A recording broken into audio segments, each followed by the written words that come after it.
Hey, what's going on? We're going to be talking about how to squat right, and we're going to be talking about 4 major fixes that I see personally happen a lot. And it's not that people aren't trying to squat right, they just kind of misunderstand cues or corrections that people give them.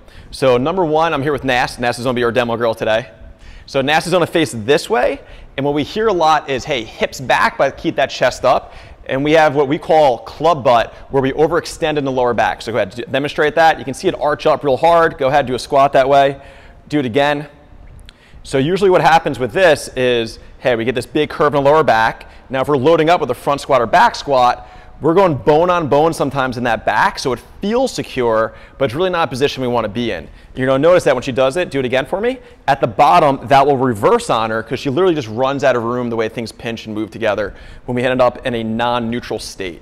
So ideally, Nas is going to lock that rib cage down, and if her hips go back, her shoulders have to come forward, right? This is a teeter-totter. This should move as one piece, one canister. So if she's locked in, hips go back, shoulders will come forward a little bit.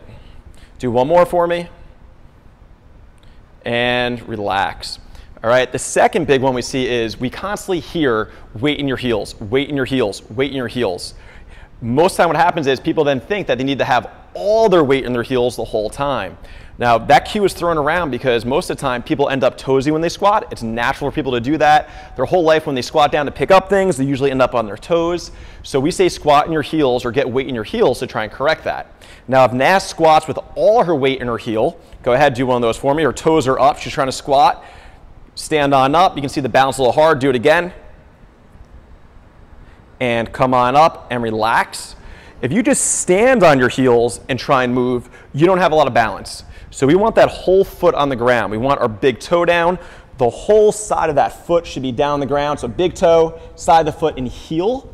So that way it creates a platform to squat. Go ahead and ask, give me a couple. 1, 2, and relax. You use way more musculature in the leg. The quads are able to work better, your VMO, and you're much more balanced. It's hard to produce force if you're not balanced. Anyone that tries Olympic weightlifting for the first time, you will learn how to balance. That's how you move that load. All right, the next thing is we see people, again, focus on keeping such an upright torso that they end up breaking at the ankle instead of the hip first. So Nas is going to get set up to squat. I want you to break at the ankle first, really keep that torso up. Let's see if you can go all the way down with it. See how she kind of runs out of room? Go ahead, do it again. You'll notice the ankle bends first. The load goes right into the knee that way. Do one more. Now I want you to see the difference. She's kind of looking a little funny right now doing it. You can stand up. We want the hips to move first. The ankle will move. I'm not saying keep that shin completely vertical. If we can keep it as vertical as possible, it's great. It's less shear pressure in our knee. But if we break at the ankle first, it's almost all quad, all knee. You get a lot of patellar stress going on. So Nas is going to go hips, and you'll see everything else move naturally. Go ahead, go again. So she's not trying to stop her ankle from moving, but we want that hip to go first. All right, we see so many people in front squats do this type of squat. A lot of people end up with knee pain. It's really just because you're overloading your knees. And I find most people have a hard time controlling the bottom range with that, so they have a tendency to bounce so hard that, again, we're putting a lot of undue stress on the knee. We don't need that in that capsule right now. All right, and the last fix is going to be how wide or narrow to squat. All right, we see some people say, hey, feet underneath the shoulders, toes forward, toes out. No, we want this, we want that. Well, there's a simple way we can test this. You need a friend to help you with this. So Nas is going to lay it flat on her back. She's going to bend both knees. And all I'm going to do, I'm going to have her relax her one leg. I'm going to try and push this to her rib cage straight. Feel any pinching? No? No? Nice. Yeah, actually, yeah, I did. That right there? Yeah. Pinching? Yeah. So I'm going to keep going until she doesn't feel pinching. Anything?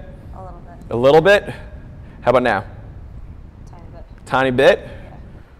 Not as much. Not as much. So she needs to squat pretty wide to not have pinching. So that pinching sensation is not going to get fixed by stretching. It's bone on bone, tissue on tissue. It's not something being tight. A lot of times we see people couch stretch to try and get rid of the pinching in the front of their hip. That is not how this works. All right, so for Nastron, she needs to squat wider than a lot of people normally would just to get around the way her hips are designed. So you have your femur bone, you have your femoral head, and then you have where it inserts in the socket. Those can all be different based on people. So the narrower hips are, the wider, the shallower that socket, the different lengths of the femur head change the angles of how we squat. So Nas is going to stand up for me. We're going to have her squat pretty narrow. So let's go toes forward and narrow. Squat nice and slow. Let's see what happens. She is stuck right here. The only way she can get past here, if she uses momentum, just slam into the bottom. Do you feel any pinching or anything when you go down there? Yeah. A little bit. So now if we squat narrow and force that, we're just gonna create inflammation in the hip, and all of a sudden, hey, every time I squat, my hips hurt, maybe my knee hurts, we're gonna have problems, right? So let's go toes out. Keep that same width. Let's go toes out. The toes out is gonna turn the femur and hopefully get around that pinching. If it doesn't, we'll go even feet wider, but not necessarily toes out more. So go ahead, squat. How's that feel? Off balance? Feel odd? Feels pretty bad, right? So stand up. And again, Nass had to get that knee really wide. Nass is going to move her whole foot out. Go to your normal squat stance, wherever you normally go to. You can fix your feet the way you normally do. And go ahead, squat down. This is where Nastron is free to squat. Her torso is up more. Now we know Nass has pretty tight hips. She had damage done in college and everything. We're working on her ankle mobility. But for right now, this is where she doesn't pinch. This is where her knees track over her feet. This is where she's solid, and stand up. So don't just assume that, hey, just because I saw this guru on YouTube or on TV say, hey, we want our feet to be underneath our shoulders and our feet somewhere around 5 degrees out, that's where we squat. Or wide feet, toes forward, that's where you have to squat. Play around with it. Everyone's hips are designed differently, all right? So to wrap it up, make sure you don't go club butt, right? Keep that core on. We don't want to just send the hips back without the chest coming forward. That's natural. Number 2, get that weight balanced in the foot, right? Weight's going to be middle to back, but that big toe better be down. All right. Number 3, make sure that we break at the hip before we break at the ankle. We want to lead with the hip, load those big muscles. And the last one is do some testing. Don't just guess, assess to find out what's the ideal squat stance for you. Hope that helps. If you have any questions, please comment below. Talk to you soon.